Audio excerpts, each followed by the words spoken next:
বিভাগ কর্তৃক আয়োজিত বাংলার ঐতিহ্য লালনকারী যে বিভাগ, বাংলা বিভাগ, সেই বিভাগের সম্মানিত বিভাগীয় প্রধান প্রফেসর নিশাত ম্যাডামের নির্দেশনায় এবং বাংলা বিভাগের সম্মানিত সহকারী অধ্যাপক জনাব আতিকুজ্জামান স্যারের সার্বিক তত্ত্বাবধানে আয়োজিত আজকের এই বসন্তবরণ অনুষ্ঠানের সম্মানিত প্রধান অতিথি সরকারি ঘটনা কলেজের মান্যবর উপাধ্যক্ষ প্রফেসর কামরুজ্জামান খান স্যার, বাংলা বিভাগের অন্যান্য সহকর্মীবৃন্দ এবং বাংলা বিভাগের প্রাণ আমার সামনে উপবিষ্ট শিক্ষার্থীবৃন্দ, সকলকে বাসন্তী শুভেচ্ছা।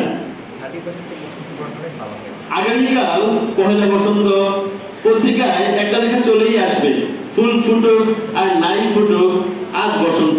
কিন্তু আমি কিন্তু এটা বলি না, কারণ আমার সামনে ফুটে আছে অসংখ্য ফুল, আমার সামনে আছে ফুল, এই ফুলগুলি আসলে ফলে পরিণত হবে। আর আমরা আমাদের আশেপাশে তাকালে ফুল কি দেখি না? আমাদের সরকারি ঘটনা কলেজের পুকুর পাড় কত ফুলে শোভিত। আমাদের বাংলা বিভাগের বিভাগীয় প্রধান নিশাত ম্যাডামের ঐকান্তিক চেষ্টায় আমাদের ঘটনা কলেজ তো ফুলে ফলে শোভিত হয়ে আছে। আমাদের বাংলা বিভাগের সামনে অসংখ্য ফুল ফুটে আছে, দেখতেও ভালো লাগে। এই ক্যাম্পাসে এলে, এই বিভাগে এলে মনটা উৎফুল্ল হয়ে ওঠে। কেউ যদি বিষণ্ণ মনে থাকে, আমার ধারণা বিভাগে আসলে তার মনটা বিষণ্ণ থাকবে না, উৎফুল্ল হবেই। তো সেই বিভাগে পড়ার সুযোগ তোমাদের হয়েছে। আমরা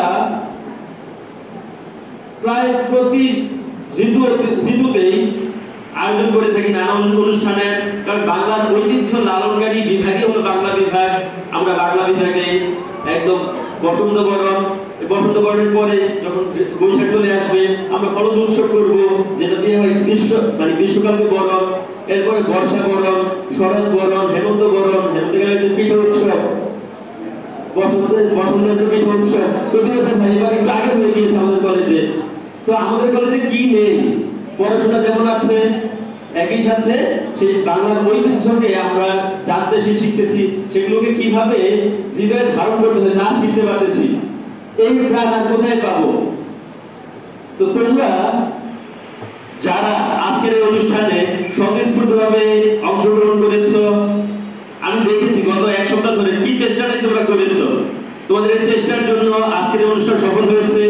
এই সফলতা আমাদের না, তোমাদের। তাই আজকের এই অনুষ্ঠানের পুরো সাফল্য আমি তোমাদের জন্য উৎসর্গ করে দিলাম। আজকে আমাদের মাঝে উপস্থিত থেকে আমাদেরকে ধন্য করেছেন কলেজের মাননীয় উপাধ্যক্ষ স্যার অনেক ভালো বক্তব্য দেন। আমরা স্যারের কথা শোনার প্রতীক্ষা নিলাম। আর আমি বেশি বলবো না, এর কারণ আমাদের আজকে টেস্ট পরীক্ষা আছে। টেস্ট পরীক্ষার ছেলেমেয়েরা 11:30 চলে আসবে, অলরেডি 11:30 বাজে। তো আমার সামনে অনেক বক্তা আছেন, ঠিক আছে, তাদের কাছ থেকে আমরা কিছু শুনবো, এই আশায় আমি শেষ করতেছি। ধন্যবাদ সবাই।